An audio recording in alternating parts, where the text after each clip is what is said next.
আজকে যারা যারা ইন্টারভিউ দিতে আসবে এমন কঠিন কঠিন প্রশ্ন করবো যাতে তারা উত্তর দিতে না পারে। তুমি একদম ঠিক কথাই বলেছো, আমিও কঠিন কঠিন প্রশ্ন করব। সিকিউরিটি গার্ড কোথায় গেলেন? তাড়াতাড়ি ভেতরে আসুন। এই তো আমি বাইরে দাঁড়িয়ে আছি স্যার। তুমি তাড়াতাড়ি ভেতরে এসো। এই তো আমি চলে এসেছি স্যার, কি বলছেন বলুন। বাইরে কতজন ইন্টারভিউ দেওয়ার জন্য দাঁড়িয়ে আছে? বেশি নয় স্যার, 5-7 জন দাঁড়িয়ে আছে। ঠিক আছে, তুমি এখন বাইরে যাও, আমরা যখন ডাকবো তখন একজন করে ভিতরে পাঠাবে। ঠিক আছে ম্যাম, আমি একজন করে ভেতরে পাঠাবো। আমাদের প্রথম ইন্টারভিউ ক্যান্ডিডেট ভেতরে আসুন। এই তো আমি চলে এসেছি স্যার। ঠিক আছে ঠিক আছে, এবার আপনি তাড়াতাড়ি বসে পড়ুন। এবার বলুন তো দেখি তোমার নাম কি? আমার নাম স্যার, আমার নাম এলপি। এলপি মানে কি? এলপি মানে হচ্ছে লেবু পাল। এবার বলুন তো তোমার বয়স কত? আমার বয়স স্যার, আমার বয়স আমার বাবার বয়সের থেকে 25 বছরে কম। তাহলে তোমার বাবার বয়স কত? আমার বাবার বয়স আমার দাদুর বয়সের থেকে 25 বছরে কম। তাহলে তোমার দাদুর বয়সটা কত? আমার দাদুর বয়স আমার দাদুর বাবার বয়সের থেকে 25 বছরে কম। আপনার পরিবারে কি সবার 25 বছর করে কম বয়স? আপনি তাহলে এখানে ইন্টারভিউ দিতে এসেছেন কি করতে? আপনি চলে যান, তাড়াতাড়ি বিয়ে করে নেবেন, আপনার ছেলের বয়সও আপনার থেকে 25 বছরে কম হয়ে যাবে। সেই জন্য তো এসেছি স্যার, এখানে চাকরি পাবো, চাকরি পেলেই তবে তো বিয়ে করবো। চাকরি না করলে কোনো বাবা তার মেয়েকে বিয়ে দিতে চাইছে না। সেই জন্যই তো আমি এখানে এসেছি, সরকারি চাকরি করব, আর সরকারি চাকরি পেলে সুন্দরী বউ পাবো। আপনি তাহলে সুন্দরী বউ পাওয়ার জন্য সরকারি চাকরির ইন্টারভিউ দিতে এসেছেন? হ্যাঁ স্যার, আপনি একদম ঠিক বলেছেন। তাহলে আমরা কয়েকটি প্রশ্ন আপনাকে জিজ্ঞেস করছি, আপনি যদি তার ঠিক ঠিক জবাব দিতে পারেন তাহলেই আপনি চাকরিটা পেয়ে যাবেন। আমি একদম রেডি আছি, তাড়াতাড়ি আমাকে প্রশ্ন করুন। আমি সব প্রশ্নের উত্তর ঠিকঠাক দেওয়ার চেষ্টা করব। মনে করুন আপনি 5 তলা বিল্ডিংয়ে আছেন এবং নিচের তলার বিল্ডিংগুলো আগুন লেগে গেছে, তাহলে আপনি কিভাবে নিচে নামবেন? তাহলে নিচের তলায় আগুন লেগে গেলে আমি জানলা দিয়ে লাফ মেরে নিচে নেমে যাব। জানলা দিয়ে লাফ মেরে নিচে নামলে আপনার তো হাত পা ভেঙে যাবে, এমনকি আপনি মারাও যেতে পারেন। কেন স্যার, আমার হাত পা ভাঙবে কেন? আমার কাছে তো প্যারাশুট আছে, আমি প্যারাশুট দিয়ে নিচে নেমে যাব। 5 তলা বিল্ডিংয়ে আপনি প্যারাশুট কোথায় পাবেন এবং প্যারাশুট দিয়ে কিভাবে নিচে নামবেন? কেন স্যার, আপনি জানেন না ফ্রি ফায়ার এবং পাবজি খেলার সময় একটি করে প্যারাশুট দেয়, সেই প্যারাশুট দিয়ে আমরা নিচে নামি, ঠিক সেইভাবে আমি 5 তলা বিল্ডিং থেকে নিচে নেমে যাব প্যারাশুটের সাহায্যে। ইনাকে এইভাবে প্রশ্ন করলে হবে না, ইনাকে আর একটু কঠিন প্রশ্ন দিতে হবে। মনে করুন আপনি একটি দোতলা বাড়িতে আছেন, হঠাৎ ভূমিকম্প শুরু হয়ে গেল, তখন আপনি কিভাবে নিজেকে বাঁচাবেন? আমি তখন রুমের ভেতর থেকে ব্যালকনিতে চলে আসবো স্যার। ধরুন সেই বাড়িতে কোনো ব্যালকনি নেই, তাহলে আপনি কিভাবে নিজেকে বাঁচাবেন? তাহলে আমি রুমের ভিতরে খাটের নিচে শুয়ে পড়বো। মনে করুন সেই বাড়িতে কোনো খাট টেবিল কিছুই নেই, তাহলে আপনি কিভাবে নিজেকে বাঁচাবেন? স্যার, আপনি তো একদম উঠে পড়ে লেগেছেন আমাকে মারার জন্য।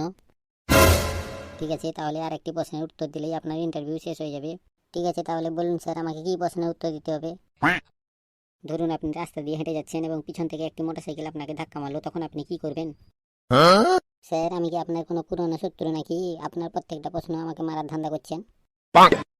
আরে না না, আমি কেন আপনাকে মারতে যাব? আসলে আমি আপনার সাধারণ জ্ঞানটা চেক করে দেখছি কতটা সাধারণ জ্ঞান আছে। তাহলে আমাকে প্রশ্ন করে আমার সাধারণ জ্ঞানের ব্যাপারে কি বুঝলেন স্যার? আপনার সাধারণ জ্ঞান খুবই সাংঘাতিক। আপনি এখন গিয়ে গেস্ট রুমে বসুন। কেন স্যার, আমি গেস্ট রুমে বসবো কেন? তাহলে কি আমি চাকরিটা পাবো না? আরে না না, যতজন ক্যান্ডিডেট আছে সবার আগে ইন্টারভিউটা নিয়ে নিই, তারপর সিলেকশন করবো কে চাকরি পাবে কে পাবে না। ঠিক আছে স্যার, তাহলে আমি এখন গেস্ট রুমে গিয়ে বসছি। নেক্সট ক্যান্ডিডেট কি আছেন? তাড়াতাড়ি ভেতরে আসুন। এই তো স্যার, আমি এসে গেছি, আপনি ডাকলেন আমি না এসে থাকতে পারি? ঠিক আছে, ভিতরে যখন এসেছেন তাহলে চেয়ারে বসুন। আচ্ছা, এবার বলুন তো আপনার নাম কি? আমার নাম স্যার, আমার নাম তো ফেলু। আচ্ছা ফেলু, আপনি বলুন তো আমাদের কোম্পানিতে কাজ করতে হলে কল্পনা শক্তি খুবই গুরুত্বপূর্ণ, আপনি কেমন কল্পনা করতে পারেন? স্যার, আমাদের বাড়ির পাশে একটি মেয়ে থাকে, তার নাম কল্পনা, আপনি কি তার শক্তির কথা জানতে চাইছেন? আরে পাগল, সেই কল্পনার কথা বলছি না, কল্পনা মানে ভাবনা, ভাবনা চিন্তার কথা বলছিলাম। ও, আপনি ভাবনা চিন্তার কথা বলছিলেন? আমার ভাবনা চিন্তা প্রচুর প্রখর, আমি এখন ভাবছি যে আপনি আমাকে চাকরিটা দিয়ে দিয়েছেন। আচ্ছা বেলু, আমার একটা প্রশ্নের উত্তর দেন তো, আপনার টাইপিং স্পিড কত? ম্যাম, আমার টাইপিং স্পিড 1000 ঘন্টায় 1 শব্দ। না না, 1000 শব্দ 1 ঘন্টা। আচ্ছা, সেটা কিভাবে সম্ভব? স্যার, এটা জানেন না, এটা শুধু কপি পেস্ট করে সম্ভব। আচ্ছা, তুমি কি প্রেসার সহ করতে পারো? একদম পারি স্যার, এই তো 10 মিনিট আগে আমার গার্লফ্রেন্ড আমাকে ব্রেকআপ করে চলে গেছে, আমি এখনো হাসছি। আচ্ছা বলো তো, চাকরি ক্ষেত্রে তোমার প্রধান লক্ষ্য কি? ম্যাম, চাকরি ক্ষেত্রে আমার প্রধান লক্ষ্য হলো কাজ না করে মাস শেষে বেতন পাওয়া। আচ্ছা, তুমি কি একসঙ্গে কাজ করতে পছন্দ করো? অবশ্যই স্যার, আমি একসঙ্গে কাজ করতে খুব পছন্দ করি, কারণ আমি আমার কাজ অন্যদের ঘাড়ে চাপাতে পারি। আচ্ছা, আপনি কিভাবে সমস্যার সমাধান করেন? আমি সমস্যার উপর বসে থাকি যতক্ষণ সেটাকে কেউ এসে ঠিক না করে দেয়। চাকরি পেলে নিজেকে 5 বছর পর কোথায় দেখতে চাও? আপনার জায়গায়। কিভাবে প্রমাণ করবেন যে আপনি আমাদের জন্য সেরা? আপনি যদি আমাকে না রাখেন তাহলে সেটাই আপনার ভুল প্রমাণ করবে। আপনি এখন গিয়ে আমাদের গেস্ট রুমে বসুন। কেন স্যার, আমি চাকরিটা পাবো তো? চাকরিটা পাবেন কি পাবেন না সেটা একটু পরে জানতে পারবেন। আপনি এখন জানতো। এরপরের ক্যান্ডিডেট কি আছেন? তাড়াতাড়ি ভেতরে আসুন।